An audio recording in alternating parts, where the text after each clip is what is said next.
CEO, the executive. Oh, forgot the recording. All right, Margaret. Okay, so we got recording. Actually, day one that Biden started in office, he made this big executive order on advancing racial equity and supporting underserved communities, and saying that we need to help these marginalized individuals, and we need, in order to do that, we need access to better data on this. And so everyone's like, great, this is an awesome idea, but how do we do this, and how do we get access to better data? There are certain kind of concerns that come with it, namely with privacy. And so this is an example I like to give people because it's one that it actually hits all of us. So this is actually an article from December of 2019 from the New York Times, where they show how you follow a person's just longitude and latitude coordinates from their smartphone, and you easily figure out where this person lives and where they work, because they're on a certain location during working hours and sleeping hours. So it's obvious this person worked actually at Microsoft because they were on the Microsoft campus for working hours.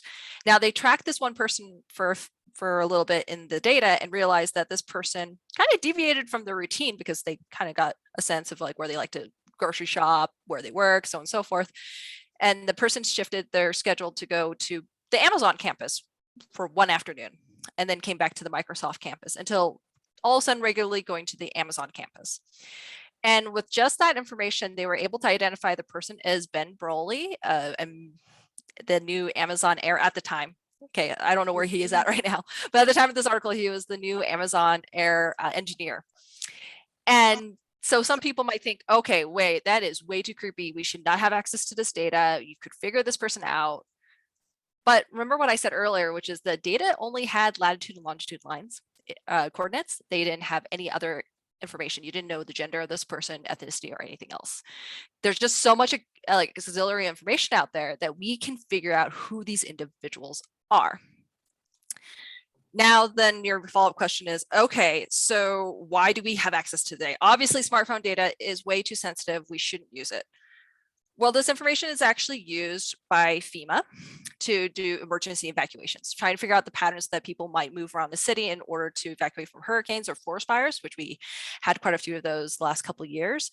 You also have to think about the fact that we did have a pandemic and everybody was like, contact tracing, we should do contact tracing to figure out how people moving about, if they test positive. Well, the information that we need is also smartphone data. And we didn't have actually enough of it. And this is why we weren't able to do contact tracing very effectively in the United States. And actually this lack of data, not just from smartphone information, but any kind of other types such as healthcare, is what really hampers our ability to help the public good. Because again, we don't have access to data. And the main reason is because of privacy. So this is the area of data privacy I work in, which is I'm trying to allow others to access very sensitive information to do certain like research, conduct certain types of research, to make certain kind of public policy decision making, to help the public good, but without knowing who are the individuals are in this data set. Because it gets to a certain point that we really need to figure out what is this trade-off between getting access to that data, but also preserving privacy, because then we also have the situation of the lack of access, and which is why we actually had a very ineffective rollout for the vaccine. So this is actually a screenshot from an article where we just did not have enough what people are sometimes calling disaggregated, like finer granular data because of these privacy concerns. We really need access to it to be effective in these public policy decision making, which I realized I should have level set this earlier, but for those who don't know, the Urban Institute, where I work at, is a public policy research institution. And so this is the things that we're very concerned about, is allowing public policymakers to make those very effective decision-making based on evidence, rather than like, I feel like this is the right thing to do, right? So going to some of the background of like, well, how does people normally access data with these like privacy concerns going around? And so traditionally, this is what happens is we kind of have, we can think about access to data as having three layers. One being that we have the users. So that could be the public policy makers, it could be the data analysts or researchers who want access to the data. They have kind of like these queries or statistics that we can think of that they want from the data. And the privacy expert like myself will take these, say, okay, people want access to kind of like movement of people from like smartphone information, but it's too specific to reporting latitude and longitude lines. So maybe there's some other way we can alter the data. And myself as a privacy expert will work with what we call sometimes the data maintainer or the data curator or data steward. So you'll hear these terms interchangeably. I mean, the person who's actually ultimately responsible for the data in the sense that like they're the ones who house it, who collects it, and needs to protect it. And so they have the original data. And so again, they work with the privacy experts to figure out, okay, what are the statistics we should highlight in this data set and make sure that we protect certain features of the data. And maybe we need to alter a little bit more to protect the individuals. And these methods within the field of statistics are called statistical disclosure control or limitation methods. So methods of data privacy and confidentiality. Again, trying to figure out the ways to kind of balance the need for having very useful information from the data, but still preserve the privacy of individuals before releasing out the results to the data users. In this case, a lot of times data users, what they'll have is you either get some sort of interface with a query. So there's something between you and the data where you're like, hey, I want to know what is the tallest person in the data set, or how many people have contracted COVID, versus having a what sometimes calls a public use file, which is a public facing or public data set, a data set that's been released out and openly that has been altered with certain data privacy methods. Now, you're all probably wondering, okay, well, if that's the paradigm here, what could possibly be wrong? So it's actually really hard to implement this framework in general. And in particular, okay, so you think maybe the public data set. So a really classic example in the United States is that we get census data, or this from the United States Census Bureau. So I saw somebody who was like coming in from India and somebody else was coming from California, or not California, excuse me. Wow, a lot of C's and I cannot talk. Canada, not California. Wow. So for those from other countries, the United States Census Bureau is in charge of counting all the individuals of the United States, are also in charge of other kind of data sets to get kind of like a sample of individuals for other kind of like research or public policy decision making, like how many people, like what's the average size of households, what is the composition of those households, because we need to know how we allocate resources. So they produce a lot of data sets or these public use files. And so sometimes the data user is like, okay, great, I have this data set. I'm going to figure out what is people who are in the low income distribution, because those are the ones I really want to help. Now, the issue with trying to kind of like act or with just releasing the data set is like, it's really hard to actually predict everything that people might use a data set for. So this is what we're calling measuring utility or usefulness. And it's also like, how is somebody going to attack the data as well?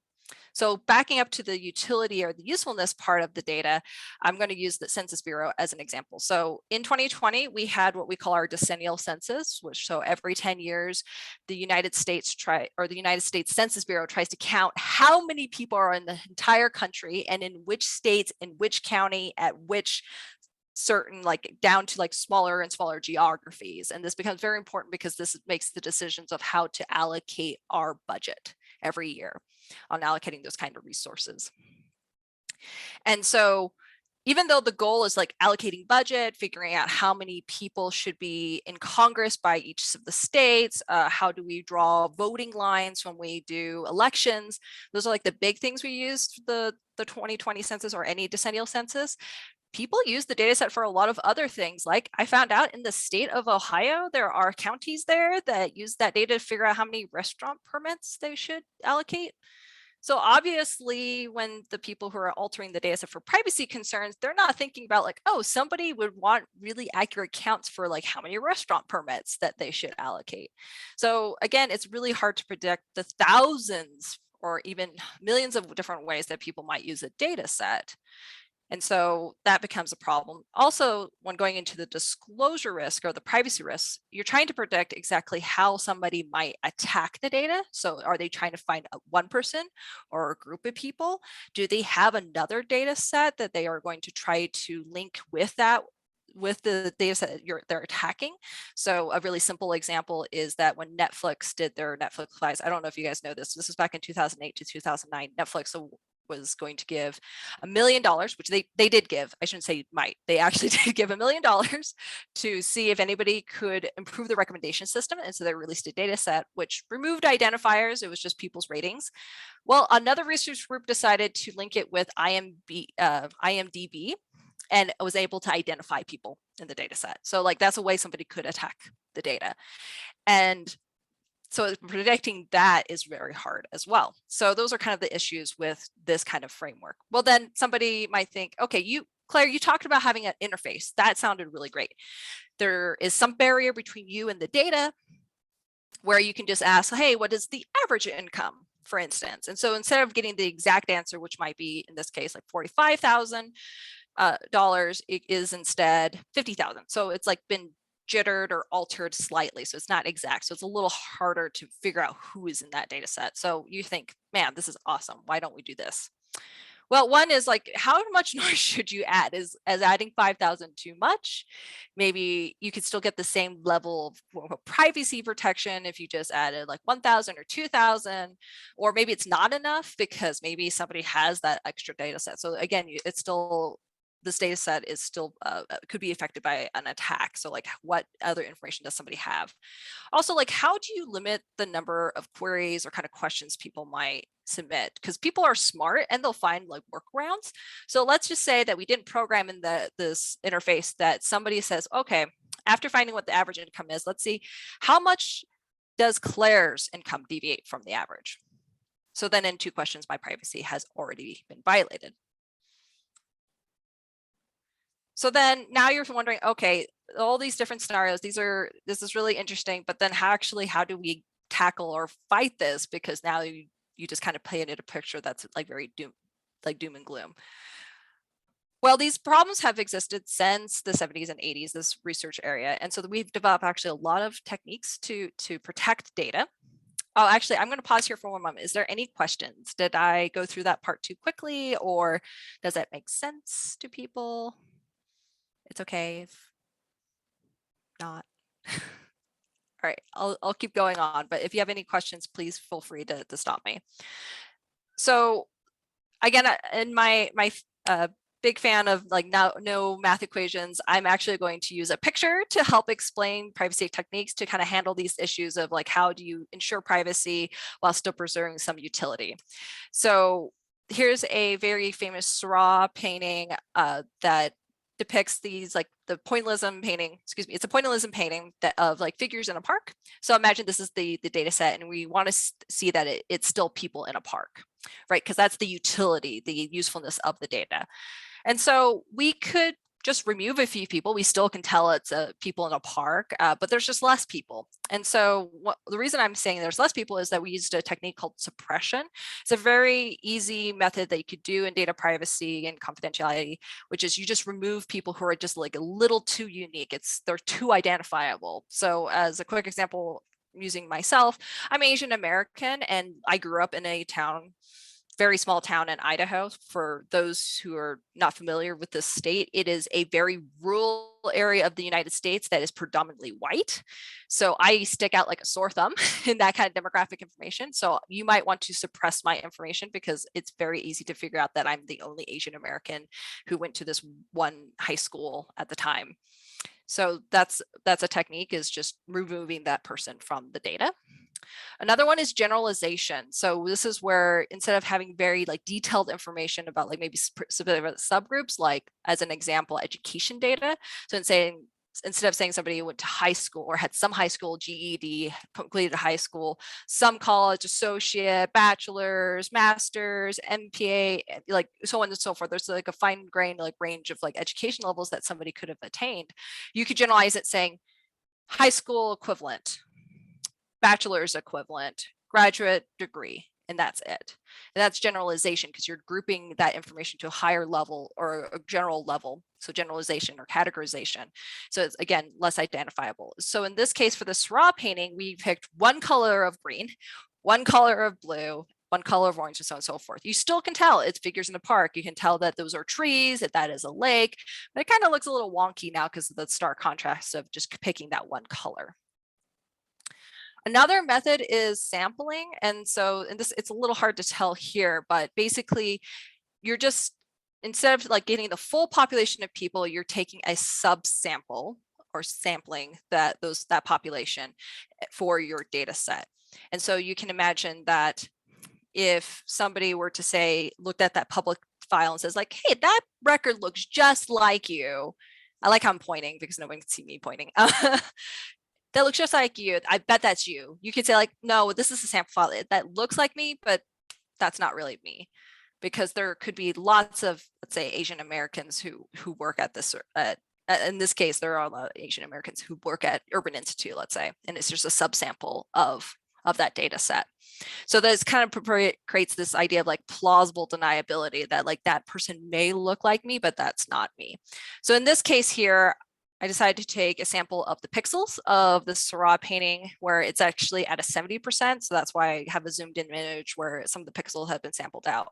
Now, as a note, usually 70% is a bit high sampling rate. Most of the time people will go closer to like 10 to 20% sampling rate, because again, you want to make it like reduce the probability of somebody having an idea that, oh, you are in that data set.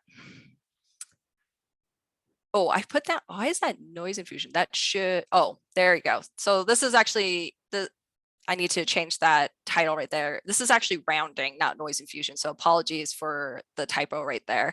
So rounding is that instead of reporting down, let's say somebody's specific income down to like the dollar, you would round to the nearest 100 or 1,000. Actually, the United States Census Bureau has a specific rounding scheme where it's like, if it's 1 through 7, you say it's 10 or 0. Now I can't remember the specifics, but they actually have like certain categories where they want the dollar amounts to be rounded to. And so that's one way to protect the information, because it's really easy to say like, hey, you make this income and this other data set says this other person makes that exact same dollar amount income. Therefore, that's a very high probability it's the same person. And so that's rounding is another way to protect the data.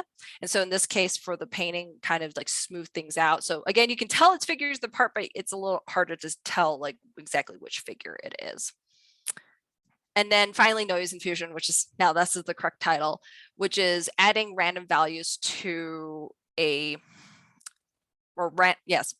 random values to the original value. So an example could be age. So instead of reporting somebody is in their 40s, you can say, hey, we're going to sample from like, let's say a bell curve or a normal distribution where it says like, let's add 5 to that value. And so instead of saying someone's 40, they're now 45. And so in this picture, we just lightened and randomly lightened and darkened random pixels, which you still can tell as figures in the park, but it kind of looks like snow from like the old tube TVs, if anybody remembers what tube TVs look like, which I realize some people will never seen tube TV probably. But anyways, that's what it kind of looks like here. And then finally getting to heart of like what I'm going to be presenting soon, which is on synthetic data generation, which the idea of synthetic data is that you try to figure out what are the key features of the data set and really highlight those like through a model or empirical distribution, that's what we call in statistics. And so let's say in this case here, I really wanted to highlight the figures. I don't care about the background at all. So everything else could be smooth or rounded out, but I'm going to highlight those figures, and that's what's happening in this picture here. So those are kind of the basic methods, and I'm going to be ending here on focusing on how we can generate synthetic data with R. Are there any questions before I move on? That was a lot of information, but hopefully the pictures helped. Yes, no. All right, we're gonna keep plugging along because nobody's saying that like, help me, Claire, I'm lost, come and rescue me. All right. So there are a few different ways you can think of data synthesis. I'm going to just focus on just generating a fully synthetic data. So that's saying that you're going to make the entire data set synthetic, or I should say another way to say synthetic data is like you're creating pseudo records that are statistically representative of the original. You might hear partial synthesis, which is where you only partially like alter the data. I'm not going to focus on that. I'm going to focus on just synthesizing the whole thing because that provides way more privacy protection.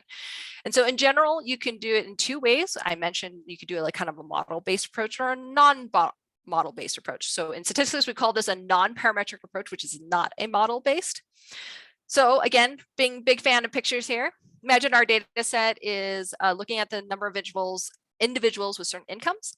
So the y-axis is like the number of individuals, the x-axis is the different income brackets. And so this is the data set we're trying to protect. And we just decided, hey, we're going to tabulate this. And so in statistics, we call this marginal tables.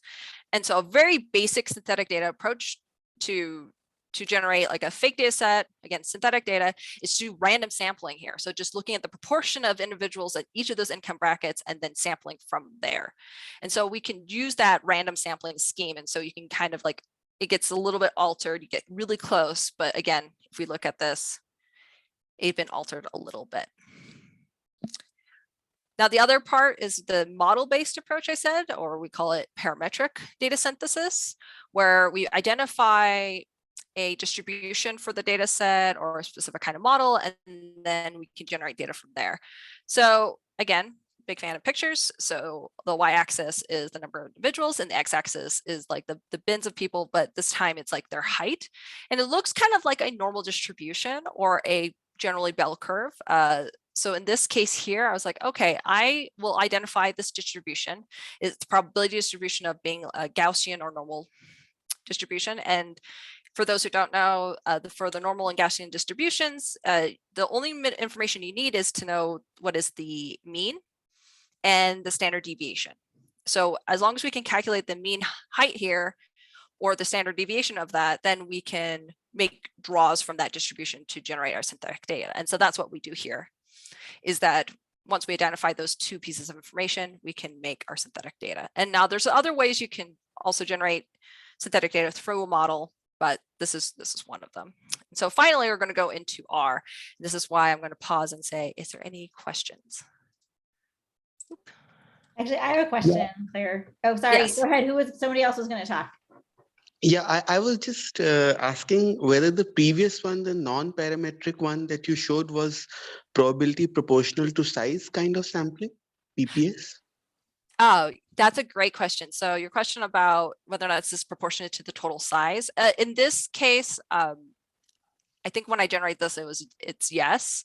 I kept the number of individuals the same. However, there are methods where people say, hey, you shouldn't exactly say that there are 100, let's say, records in this data set. You should actually add a little noise to that, saying maybe there's 105, and then proportionally make those draws. Thank you. Or the other, John, do you have a question? Yeah, so it sounds like, so I think this makes sense from a lot of perspectives, but the majority of the stuff you're doing on the marginals, right? So keeping the marginal distributions the same, and then the joint are going to be all over the place. And even when you add another, a joint distribution from 3 variables, and then you add the 4th, sampling from that is quite a headache, or really hard. So I guess, how do you choose which distributions you're trying to preserve overall? Yeah, that's a great question. So I'm going to first say that when you add more and more variables, right, it gets trickier and trickier and trickier, right? I forgot to emphasize this more, but I think I was hinting at it along the way, is that there is this natural tension between privacy and usefulness or accuracy of the data. So the more accuracy you want from the data, the less privacy you're going to guarantee, and vice versa. So the extreme case could be like, if you want to have all the privacy, you basically can shut down the data set. Nobody has access to it. That's perfectly private, but like zero usefulness. Whereas the other opposite end could be like, you just fully release that data. It's going to be super useful because it's the true data. Is there any privacy? No, because you didn't do anything to the data. You just released the full data. So getting to the heart of your question of like, well, what about if you get this 1 variable, 2 variable, 3 variables, and so on and so forth? How do you preserve some of those features with balance of the confidentiality is, I think, the heart of your question. It does get really tricky. So these are very simple cases where I just had a univariate case, but some people will think about, well, maybe we should prioritize just adding noise to the marginal, like 1, 2, and 3-way marginal. That is actually a method where they try to figure out what are all those values. And when I say add like that noise infusion, add noise through those, and then do what they call a post-processing step to enforce that the sum still makes sense. Because when you add noise randomly, you could get inconsistent sums because you're looking at 1, 2, and 3-way marginals. Another way is to think of like a hierarchy. So that's another method where somebody says, hey, there's a natural way the data set is formed. So like 2020 census data is a really great example, because the total population of the United States should equal the sums of all the states.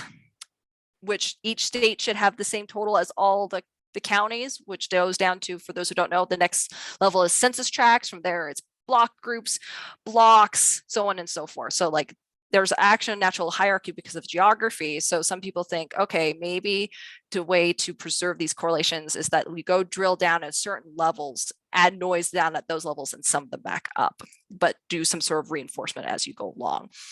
Now, that's not exactly how census did that, but that's just like a simplified way of explaining, because their method's actually really complicated and we might not have time to fully discuss it. But anyways, hopefully that gives you some idea of like what people do to protect but preserve the information.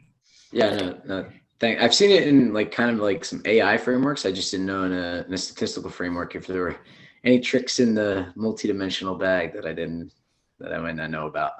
A lot of the researchers in statistics who work on this are big Bayesian statistics fans. So they try to figure out what are the priors, what should be the based on the observed data, and then figure out what your posterior distribution is. And that's how they generate synthetic data, is like identifying that posterior distribution. Got it. Thanks. Are there other questions? And I think that you basically just answered my question more or less too. Like I was going to ask, like, you know, most of the time when or a lot of the times when you're looking at a data set, you're interested in correlation between variables, right? So you want to measure, is education level related to income, right? So if you are randomly sampling income, what's happening to the education level? Like, how are you preserving whatever correlation or, you know, link there is between those variables that might be of interest? Yeah, and I took more of like a non-parametric explanation for that. But if we drill into like more of the parametric approach, you could think of like, oh, maybe we should look at like a logistic regression or just a regular regression, right? And then think of, well, I want to preserve the interaction terms of that model and use that model as the basis for generating synthetic data, which actually I will go through a very simple example of doing that in R, where we don't look at interactions, we're just looking at very, very simple terms, but the same idea applies. There is one more question from the chat as well. What was the optimal sample proportion? Oh, so again, this is the tricky part about privacy. It really depends on several factors, and I kind of glossed over that part because again, I didn't think we would have enough time to chat about it. The example I give here was that I kept the totals the same, saying that if the original data had 100 people, I still kept the sample or the total number of observations still at 100, and then just proportionally randomly sampled that number of people. But there are some privacy schemes that people say, hey, you can't even say that there are 100 people because that could be a little too disclosive. So you would say there's 105 or maybe 95 or something like that. I'm a big fan of 5 apparently, so that's what I'm going with. Hopefully that makes sense to people. Okay, great. Any other questions before Claire moves on? All right, thanks. So this is our Baltimore's, ladies, right? Our ladies, there we go, our ladies Baltimore. I got the names mixed up. Apologies here. So I'm going to show some R code, but for those who are curious, I have a GitHub repo that I made public that you can go on and see the exact same materials, which includes my slides.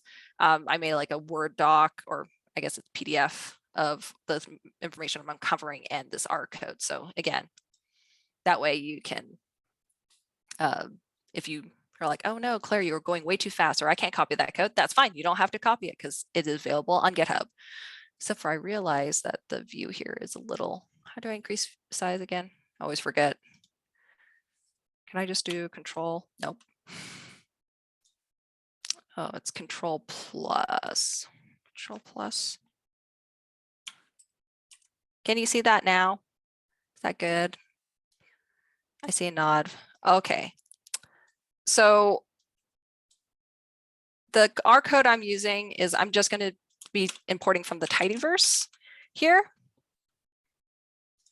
And I'm using that because I want to use the Star Wars data set. So I did some cleaning from it because I didn't want to do too complicated data set. So I said loading the Star Wars data, select 2 variables we're interested in, simplify the data to complete variables because missing data makes everything way more complicated. And again, I wanted to focus on privacy methods here. And then I removed Jabba because his mass is so high that it makes everything look really weird. So sorry, Jabba, but you got removed from the data set. So if you're a Star Wars fan, he's the really big dude. So, oops, not data. I called it dat. So, okay, I got the data set. We have 57 observations with 2 variables, which is mass and species, which is humans, droids, and non-human, because I was trying to be sensitive to calling people alien, even though they don't exist and they probably don't care what I call them. So we're going to do the marginal table approach, that non-parametric approach. So I say we need to know the number of observations. So going back to somebody's original question, in this case, I'm going to say it doesn't matter if we know there's 57 individuals or records. We're just going to keep it that way. I need to know how many of the observations are in each of our species, because this is, again, let's go back to the data set. We have a continuous and a categorical. So the marginal works well for categorical data. So we have those species of human, droid, and non-human. So I need to know exactly how many are in each of those areas. And so in this case here, we found that there are 4 droids, 22 humans, and 31 non-humans. So then we find the proportions because we divided it up by the number of observations. We see that it's around 7%, 39-ish%, and then 54. And so again, a simple way to generate the synthetic data is to just do a random sample. So that's what I'm going to be doing. I'm going to just use sample as a function, and I'm going to do with replacement because we only have 3 different categories, and using the probability weights that we just calculated. So now we can see that there are now 9 droids, 23 humans, and 25 non-humans. And this is pretty close to what was the original, which was 4, 22, and 33, but not exact. Oh, and then that's the calculation for the percentage here. So that's not too bad. It's pretty close, but we wanted a little noise, right? Because we wanted to protect the individuals who are in this data set. Because like, what if those 4 droids, which are probably R2-D2 and C-3PO and those other ones, right? They're really sensitive. They just don't want to be singled out, guys. Got to be really nice. All right, so now we're going over to the parametric approach, which is doing a probability distribution. So again, let's look at the data. So here I'm just going to do a ggplot here where I'm just looking at the distribution. Now, for the sake of argument, everybody, we're going to just say this looks like a normal distribution. I know it's not perfectly normal, but just bear with me. All right. So we're going to say it is. And so remember, for normal distribution, we need to know what is the mean and the standard deviation. So I calculate what is the mean mass, which apparently in this case is 76. Oh, backing up again, this is the part of the data about people's masses. So that's why we're calculating their mass and their standard deviation. This is also why I had to remove Jabba, because Jabba was like 1,000 grams, like it was, or not. No, this isn't kilograms. It was 1,000 kilogram. He was massive, so it really threw everything off. So this is why I had to take him out. So now we find the mean mass is 76, and then we have a 29 for standard deviation. So again, because we figured out this is a normal distribution, we could just randomly sample from a normal distribution. And so in R, we have R norm, and that's all I do. So I'm going to set my seed so I can be able to replicate this. So I made those draws, and now we could look at the synthetic mass, which I didn't write that out, but you can kind of see some of the values. And then here, let's double check if the mean makes sense, which is, it's pretty close. The original was 76. And then the standard deviation is just a little high, but originally, what was it, 29. So that's not too bad. All right, let's plot the results to actually see how close we were. Okay, not great, but we get the idea. We get a similar mean and standard deviation, which maybe when somebody wants to use this data for, they just need those parts. They actually don't need the exact values that is in the original data. They just want to know what's the average, because maybe they are trying to design a spaceship and they really want to make sure what is the average weight that they have to like think about when trying to build this spaceship. Again, just bear with me on this imagination ride that we're on. Okay. Now I mentioned you could use a regression model. So you can do other kind of models like Bayesian framework, regression. You can use CART, for instance, also to do different decision trees to integrate synthetic data. So we're going to go through a regression model, which is like, let's just say there is a relationship between what kind of species you are and what mass are you going to have. So I'm going to figure out what is that regression. or that model here. And so these are our coefficient values here. So we have intercept of 69. Here's our coefficient for species, which is like based on human and non-human. Because remember, we had 3 categories: human, non-human, and droid. So that's our coefficients here. Remember, again, we had this are our values for our different species. So actually, this is going to, again, build from actually what we did earlier, which was synthesizing those categorical variables, because we're going to use those coefficients that we got from our regression model and build off of there. So we're going to input these values here. So you can see it on this line here, random noise added per the linear model assumption. So backing up, I realized I should have started top. So again, we're going to take our coefficients from our model, which is based again on our categories here. So there we have 9 droids, 23 humans, and 25 non-humans, because we already synthesized those. Now, again, because we have those different coefficients here, that's why you have a 1, 0, 0, because you can't have the different species at the same time, right? For the linear regression. And then you might be wondering, why are you adding some random noise here? Well, that's because of the linear model assumption. So I'm adding random noise from our norm. So now I'm going to try to generate how many we're going to have for droids and synthesizing it for humans and then also for non-humans. Oops, why did I go up? Oh, because I accidentally hit that button. Excuse me. So now we figured out our synthesizing people's weights for if they're from our droid, a human, and a non-human, because again, we're not going to discriminate against aliens here. And then I'm going to generate a visual here to see if we got a good distribution. And it's not, I mean, it's not bad, but then I wonder if we got the right mean. So let's go mass synthetic data and go mean. So it's a little off there, but it's not too terrible from if we were doing from the original normal distribution here. And then let's look at standard deviation. Okay, 28. That's pretty good. The standard deviation before was 29. So this is not too bad here. So this is just kind of like I said, the basics of how you could generate synthetic data. But again, it could get really complicated. When I mentioned CART model, that's actually one of the more popular methods right now, but they do what's called a sequential CART model. So you do conditioned on other variables to try to preserve those relationships. So it gets far more complicated on that front there. Again, if this went too fast, the code is publicly available on GitHub and you can find it there. And so actually this is the end of the talk. Oops, I forgot to mention this. That's right, I have a slide. This is why I add slides here. Urban is hiring a data analyst. There's a job open right now. So if you're interested, check that out. All right. And I also like memes. That's why there's a meme here too. But in summary, talked about why data privacy is important, why you should care, gave you some of the background, so give you a lot of pretty pictures. So hopefully that helped explain things. Talked about synthetic data in terms of non-parametric and parametric approaches and did some R coding because this is, after all, Our Lady's Baltimore. See, I got it right this time. And here's my contact information if you have any questions, and because you might be like me who oftentimes when I go talks, I don't think of a question until after the talk is over. So you feel free to contact me later. And with that, I will end I'll stop sharing. Thank you so much, Claire. That was an awesome presentation. Applause. And just so everybody knows, I posted the link.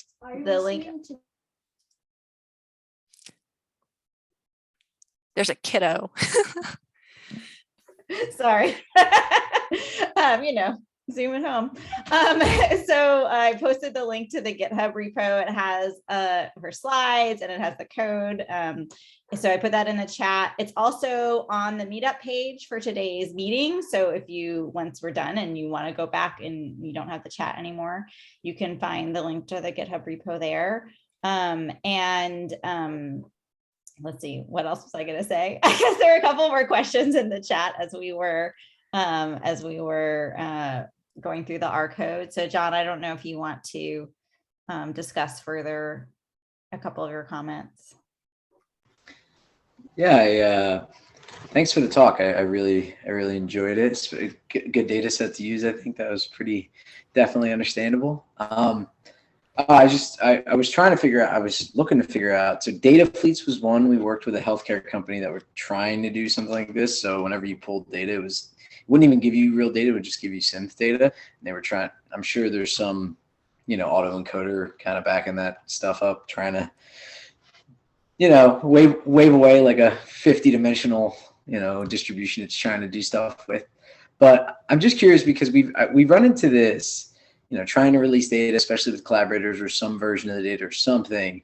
And I feel like the number one question I always run into is like, what's the chances somebody could, even with a synthetic version of the data, still be able to identify potentially someone, right? If you didn't put enough noise in there or you didn't shuffle the right things, right? Because probabilistically, especially if you use a non-parametric approach and even just shuffle things, there is some probability that one of those rows can stay completely the same.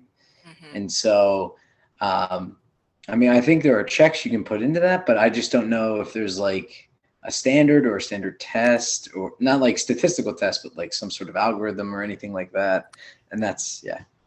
So I'm going to start from the very, very beginning. I didn't cover this in this talk because, again, I wasn't sure about time and covering everyone's questions, but we're in the question portion, so we can take more time on this. So in the past, for several decades, the measuring of privacy, or what is disclosure, has been highly debated because, again, you have to predict exactly how someone's going to attack data, and that's how you measure that risk. So when you said, is there a gold standard? Is there a typical test? There is none, because it depends on the data. What is in the information there? What do you think people are going to do? But that's still really intuitive, because when you explain that to someone, you're like, okay, this is how we're measuring risk. We think that people might have to do what's like one measure of risk is like doing a record linkage attack is a really common way. It's just like, what's the probability of somebody being linked to another data set if they had access to X, Y, and Z data sets. And so when you walk through somebody who's not an expert in this area, that's pretty easy to understand, right? Because they think, oh, okay, so the Netflix example is a great one where you're like, hey, you're trying to say that the only other like data set that could be any possibly way related would be the DB. I always get those letters mixed up, data set. And so you're like, okay, that is the standard for trying to disclose risk. Like, what's the probability of being able to identify somebody there? Another one could think of is, I'm trying to think, like probabilistic. It's actually called inferential disclosure risk. I didn't even go into the names of it. There's identity, attribute, and inferential. So inferential is that what can people infer about the data set and how whether or not you can protect them. So like the classic example people give is that if somebody has cancer, or if someone smokes, they have a higher probability of getting cancer. So if you could identify that person in the data set, would you increase their insurance rates because you think they're more likely to have cancer? That's another kind of way that people will try to figure things out. Oh, do you have a comment?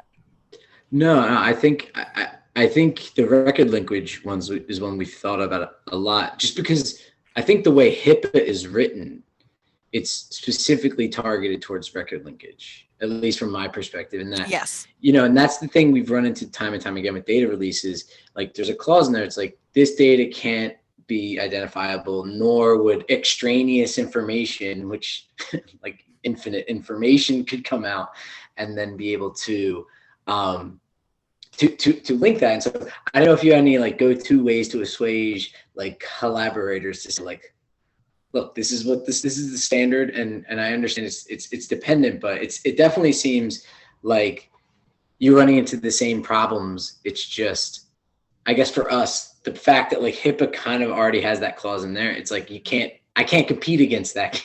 I can't compete against infinite data. Right. So I should have been even like backing up way further. Actually, I think Margaret, you said you attended my talk I gave at Johns Hopkins. I think I actually broke it down way down, like for the process of like, what does the law say? Because that's usually what ultimately said, like in case yours is HIPAA, where it's like you can't identify people. So some of the measures for disclosure risk is can't identify somebody. So that's called uniqueness. How many unique individuals there are, how many, there's one called the rule of 3, which is like how many category combinations that have 3 or less people, because that's really identifiable. there are like, I think it's like unique. So like, because sometimes you can, like, if you sample, you can't get uniques. So that's just going to be a byproduct. But if you have like so many unique individuals in proportion to the rest of the data, that's something you need to watch out for. How many, like, another measure is called L diversity, which is looking at like how diverse your categories are. So that looks like what I said earlier, attribute disclosure risk is like, can you identify a group of people? And there's one called T closeness is another measure because you're looking at distributional closeness. And then I should have started with K-anonymity, which is that record linkage one, which is like how, like, K-many number of individuals. So again, that gets like really, really nitty gritty. And the reason I said it, we're going to back up and say, like, let's talk about the intuitive measures of privacy, because if you're at all in the field of this research area, everybody will say, I say everybody, most people say the gold standard is to use differential privacy. Now, the reason I didn't bring up differential privacy at all is that it is really complicated. It's kind of hard to explain to people. It's a different way of thinking because everybody says it's a method. It is not a method. If you say differential privacy is a method, I will be so angry with you. It is a privacy definition. That's why I said that we're going to go start with the other parts where I would say like record linkage, because that's really understandable. Differential privacy basically tells you, hey, all those other ways of thinking about privacy, like record linkage, identifiability of people, we're going to chuck that all out the window because that's dumb, because that's too ad hoc. Differential privacy says you're going to try to figure out every possible version of the data set, protect every version of anybody who could ever be in the data set from all future data sets, from all computational power, everything. And it has this mathematical assumption of that, and it gets very, very protective of the data. But you can imagine that's really hard for somebody to wrap around. What is all possible versions of the data? How do I protect against future data sets? Right? So if people think like, oh, differential privacy is the gold standard, it's like, yeah, but it's really hard to explain to people. It's really difficult to implement properly. I say all these things and I research this area. So that's another gold standard, is using differential privacy, but it's very hard to achieve. Thanks. Not to scare anybody. It's used in the 2020 census uses differential privacy, by the way. So your data is being protected right now. And just as a quick highlight, because again, I didn't talk about this, but because this is my field of expertise, so I'm like going wild with it. John talked about HIPAA in the United States. This is one of the weird things about the United States compared to other countries. We do not have one privacy law to protect data. We have dozens of different laws that protect the data in different ways for different types. So HIPAA is for health. We have Title 13 in combination with SIPC, which I always forget what SIPC stands for, is Confidential Information Protection, whatever, SEA, whatever, that act, something act, protects census data. Treasuries, taxpayer data gets protected by Title 26, or I can't remember the code. It's like 610 something number, other numbers. Anyways, that's the data. We do not have a federal consumer privacy law. So that's why Google gets sued by European Union laws and not by the United States, because we do not have a consumer privacy law. We have FERPA for student data, and see, like, I'm running out of like all the, like, oh yeah, going back to SIPC, that protects labor data and certain kind of health worker related data. But then that also goes back to, there's like OSHA with HIPAA. Yeah, see, it gets really messy. So in conclusion here, you have to be particular, like, which laws apply to your data set. How is that going to satisfy by that law? And this is also my call out on the United States really needs like a universal data privacy law, because this is getting way too complicated. Oh yes, and the California state data protections. For those who don't know, California is the only, not the only state, there's 11 states that have consumer privacy laws, but California is the only one that's the strictest, that actually does anything.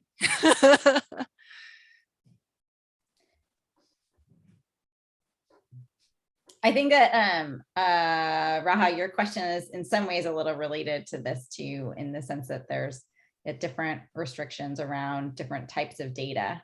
Do you want to, well, I don't, first of all, Claire, can you stick around for a little bit past 4? I don't know what your schedule is. I'm happy to stay on while people have a chance to check to answer their questions. Farhad, do you want to go ahead and ask your question, or do you want me to try to translate it from the chat? I mean, even though it's Tuesday, I feel like Friday in my exhaustion level. So it's more like a theoretical thing to throw out there. But yeah, I mean, there's like different types of data where, I mean, you gave some examples early on of things that could be identifiable depending on the analysis method or what you link it with. But in healthcare data, there's a lot of stuff there that that we may not have the tools to analyze yet, but maybe one day, that's my dog, sorry, that maybe one day we would. That's like really complicated data sets like imaging or sequencing. So do you know of any methods there to preserve data privacy, but still allow researchers to figure out methods to analyze them? That's a great question, especially because so the short answer is it's really hard to protect any data beyond like the standard, like, what's it, so many variables wide and so many observations. Location, I mean, we're still struggling with location data. We're struggling with longitudinal data because like, how do you protect somebody's like instance over time, right? Because like the power of that data is knowing it's that person over time. And so trying to protect their future self is really, really hard. So there are instances where people said, hey, you can't release sequencing data because they were able to link it to other data sets. It's like already been proven. There's a researcher out of Harvard. She's really famous for sticking it to the governor of Massachusetts when he said, hey, we are anonymizing our data and it's perfectly safe. And she was able to identify him from voter data and sent his medical records to his office. Like that's when I said, like, she was like sticking it to him because she's like, here's your medical records. So she did one on the Harvard Personal Genome Project, actually, because Harvard has this initiative, right, to like get all these people's medical information and synthesize or sequence their RNA, right? It's RNA, excuse me, DNA information to figure out personalized medicine. And she was able to identify a lot of the people from that data set, and which is not good either. That doesn't quite answer the whole, oh dear, what do we do in the future? The only kind of measures I can say is just like, we have to be really mindful of what is being released and that anything could be personally identifiable information. So people think, oh, that's people's names, their ages, or so of course, social security numbers, or maybe zip codes. But here's an example where something's really innocent can be identifiable. So let's just say, like, I know my best friend who lives in a this like apartment complex, her favorite color is green. And they released a survey of like people's like preferences or something from like community preference or whatever from the apartment survey. And she's the only one who answered that her favorite color is green. So I could identify her from the data set and learn more information, right? It's one of those things of like, what do we consider to be personally identifiable versus not? Going back to the Netflix example, one of the reasons I like to use that example is because some people think, oh, it's just movie ratings, like who cares? Netflix got sued because they found out that you could figure out somebody's sexual preference based on what they watched. So that's, and by the way, they won the lawsuit, the person who sued them. So FYI. So some things that, again, we don't think is very sensitive can be. So that, I guess that's not a great answer to your question, but just like we should keep these things in mind. Fantastic examples. Thank you.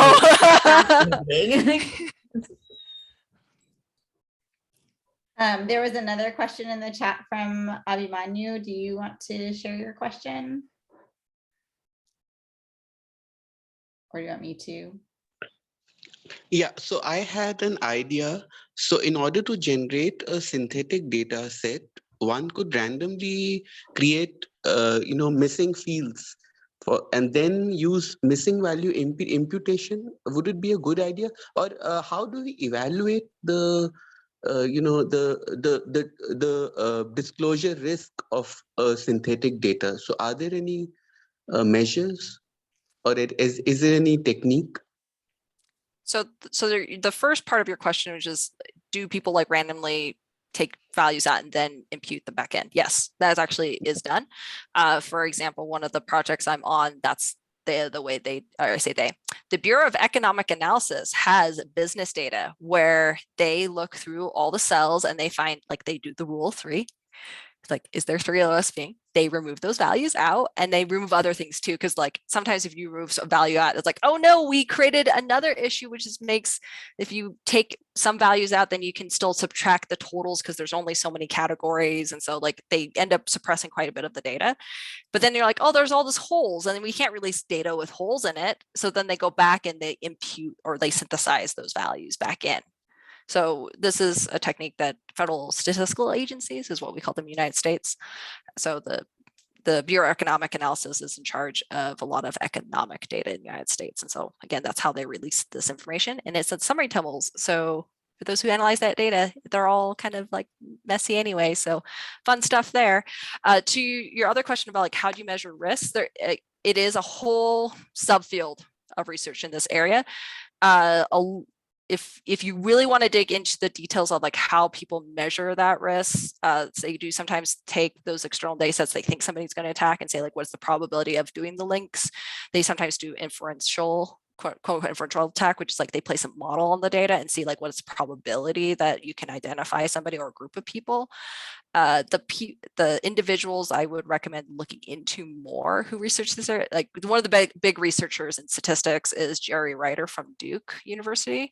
Him and his students research this a lot. So there's a lot of papers on measuring what they consider risk with those attacks. He's also a Bayesian statistician. So a lot of their methods are also Bayesian and inspired on not just like generating synthetic data, but like how you would measure the risk, because they're like, what past knowledge does somebody have? What is the current knowledge that they present with to make those predictions on how to identify people or groups of people? Hopefully that makes sense. Did I explain that well? Is it confusing? Thank you so much. It was wonderful. Thank you. All right. Yeah. Jerry Ryder is him, and then like Monica, who is one of his students that does a lot of research in this area. There's a guy out of Germany named Jörg Dressler who researches this. And then out of the UK is Gillian Rabb, though she's been focusing more on utility measurements for synthetic data.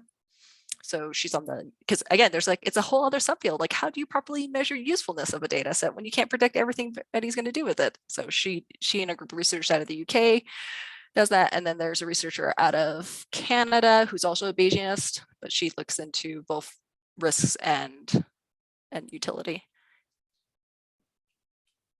It's an international problem, guys. Yeah. Great, thanks. I think that hit all the questions from the chat. Can anyone let me know if I missed anything? John, are you talking about my headset being earmuffs? No, we were talking. So I've worked in like neuroimaging for a number of years. So like there's a lot of contention whether like the face of an MRI or a CT is identifiable, and HIPAA has kind of come over to the fact that it kind of counts as like a picture because 3D reconstructions and all that kind of stuff.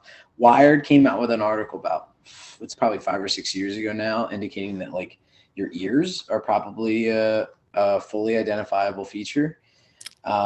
So that caused a lot of discussion whether if you're doing blurring in the faces, if you have to do the ears, and then there's methods where you just give out images of the brain. So you've removed all the features outside of that. And so I said, so Margaret said she wanted to, keep her privacy, but also her ears. So I said she needs to get some privacy preserving earmuffs. And okay. I think if you're walking around with that headset, you're golden. Actually, your comments there kind of remind me of something that I discuss often with people, which is at some point we have to sacrifice our personal privacy for some public good, right? And it's interesting to think about it that way, because there are a lot of good that we can do for people, but we have to collectively say, yes, I'm okay sacrificing my privacy. And I think a good example is like, I don't know about you guys, but I really like the fact that there is this thing called Google Maps. I live out in the country of Santa Fe, New Mexico. People keep getting confused where I live, but if they just put my address in Google Maps, they can totally find it. And the reason it's so accurate is because we crowdsource a lot of people's information. When I drive around going to some location, like when I was in DC, and I hated DC because DC has, for those who have never been to the capital of the United States, the traffic sucks a lot and there's always traffic, but then it would tell me like, oh, there's a car wreck here. You might want to reroute over this way. You get that feature because Google is able to crowdsource your personal information of where you are at what time, right? And that's something that I'm okay sacrificing for, right? Because I get a public good out of it. And maybe some other people don't like that because that's invasive. And I have a colleague who has a Faraday cage for his cell phone because he doesn't want Google to do that. I mean, that's his level, but then he made a comment about how like, well, except for Amazon knows exactly what I order and I don't care because then I get like these discounts of like, or recommendations to buy. So like, that's his personal privacy choice, is that Amazon can know what he buys and what his threshold for buying things for, but he puts his cell phone in a Faraday cage. So for those who don't know what a Faraday cage is, it blocks all signals from the phone. So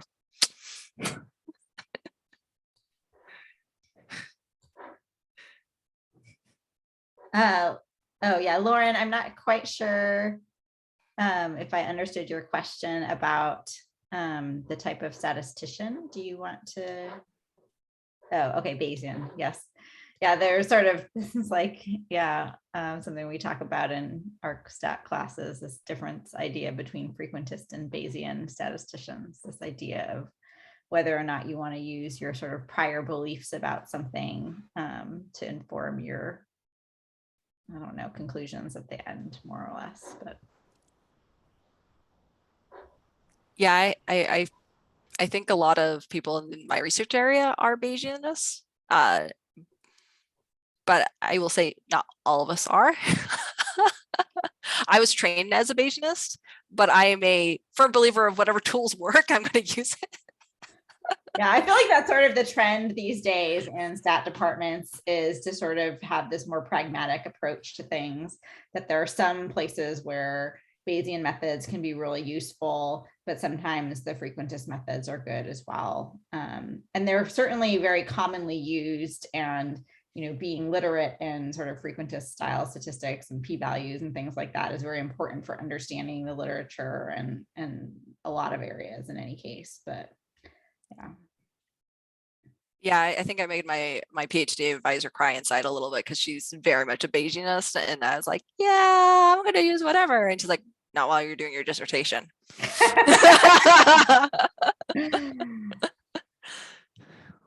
All right, are there any other questions for Claire? I mean, I'm happy to hang around for a little while if people want to chat about anything. People who are new to R and want to know more about that, I'm totally happy to chat with folks. But let's thank Claire very much for her presentation. It was awesome. Thank you for having me. I hope you enjoyed it. I hope that some of you guys will think about privacy a little bit more. Go ahead and stop the recording.